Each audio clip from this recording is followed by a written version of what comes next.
From Wish TV and the All Indiana Podcast Network, this is the Business, Equity, and Opportunities Podcast with Scott Sander.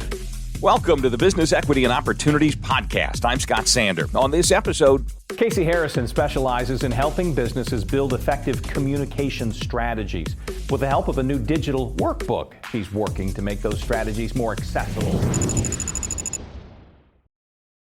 Every business is unique and has a target audience. If you own or manage a business, Circulus Digital Media can help you connect and grow your customer base with turnkey digital solutions that are nimble, offering best-in-class results, service, and support to reach a bigger customer base, allowing you to pinpoint a specific audience down to the smallest details.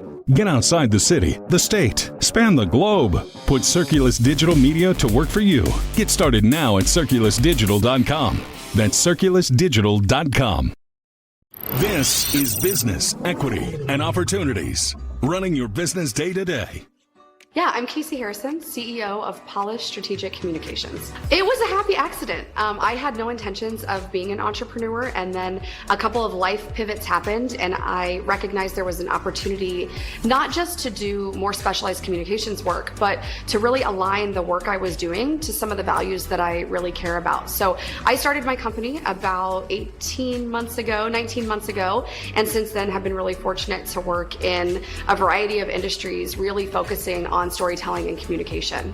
Honestly, from a very young age, I was a talker, but as I've gotten older, I've learned to be a listener. And I think I've been very fortunate to have positions in the corporate space where much of my role and the function of my role was to listen and identify the impactful stories and the opportunities to take those stories and elevate them to show impact. And so it's been a very natural evolution of helping other people learn how to tell their stories, and then, almost being that embedded agent where I'm coming into companies and helping them tell their stories and teaching them how to go out into the world and elevate those stories. But honestly, at the core of what I care about, it's ensuring that everybody has access to opportunities to do whatever they want to do. And really the heart of that access is from being able to know where to go for resources and being able to articulate what you need when you need it. So storytelling communication really fits into the heart of the things that I care about, and also the things that I just love to get nerdy about.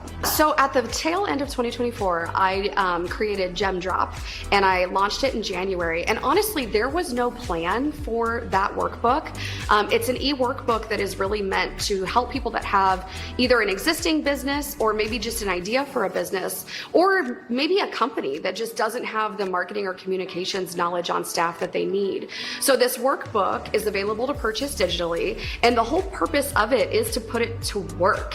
When you download the workbook, what you get is some step-by-step processes on how to create communication goals, identify your target audiences. But then the workbook takes it a step further in helping you, one, simulate the exercise and understand what some of the key outcomes look like so that you gain comfortability, and then two, replicate that exercise with your good product idea or service. And really it just comes back to a lot of this stuff is ingrained knowledge for communication professionals. However, we're in a very interesting time economically where budgets are getting cut or maybe frozen, and communication staff are often the first to go. Unless you're a small business and you may not even have the resources for a communication staff. So Gem Drop was an idea of, let me take some of this knowledge that I've grown and refined, and let me put it into a format where other people can take it and replicate it, and hopefully it helps them find success.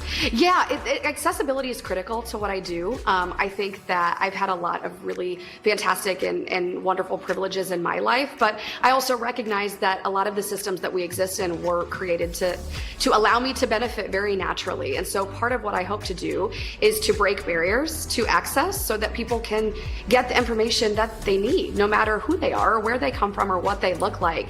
There's no reason why I should be a barrier to knowledge that can help you advance yourself. Yeah, it's a really challenging time. And I think the first part of that is just acknowledging the landscape and taking a second to breathe, right? And making sure that the core functions of who we are as people are protected, right? If that means taking space, that means taking space. But I think first and foremost, it's about that. But as it relates to communication, I would say one of the biggest opportunities that we have is to think about how we're building on the momentum through storytelling.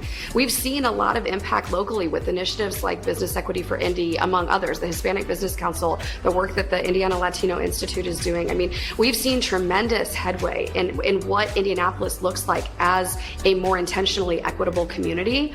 But now as we think about the next phase of that work, it doesn't necessarily have to stop even if legislation shifts and the landscape changes. That work still requires that people be connected to opportunities, that people have strong networks of support around them, and that people know how to engage in ways that support them when they need it. And so, yes, I mean, I don't want to not acknowledge that we're in the midst of change, and change is uncomfortable. However, I think there are ways that we continue to focus on the core components of engaging with our community and being intentional with how we uplift our community and whatever that means for their specific needs. I think what gets me most excited is that I never dreamed of being here. And the funny thing about fear in my life is that it's been such a beautiful awakening to a reality, to work, to connections that I didn't even know to dream of. And so I think that's also, maybe going back to your earlier question, that's what inspires me. I didn't know I could get here. You know, I was a single mom of a child at 17. My son was legally blind and faces a lot of adversity in his daily life. And yet we were able to navigate our community with support and with resources, and in a place where the people around us wanted to help us succeed. And so there's a lot to be thankful for, and there's still a lot of work to be done. Our thanks again to all the contributors who joined us for this episode of the Business Equity and Opportunities podcast. We hope you found it enlightening, useful, and inspiring. You'll find more information about the show on our website, BEOshow.com. You can watch Business Equity and Opportunities Sunday mornings at 10 on Wish TV, or live stream it through wishtv.com. Each week we provide 7 full segments with topics ranging from how to get started and how to access capital to the day-to-day running of your business and questions about accounting and bookkeeping. We feature business news and trends and always share a success story from one of our contributors. Join us next time for more insights into the world of small business. Be sure to sign up for our Business Equity and Opportunities newsletter to get even more valuable, up-to-date information. And if you have any questions or you'd like to be part of our show, please email us. The address is beo@wishtv.com. We'd love to hear from you. I'm Scott Sander. Thanks for listening. Watch the Business Equity and Opportunities show on Wish TV and access all of our content and share it on demand anytime at BEOshow.com. You can find more podcasts from Wish TV on the All Indiana Podcast Network at allindianapodcastnetwork.com.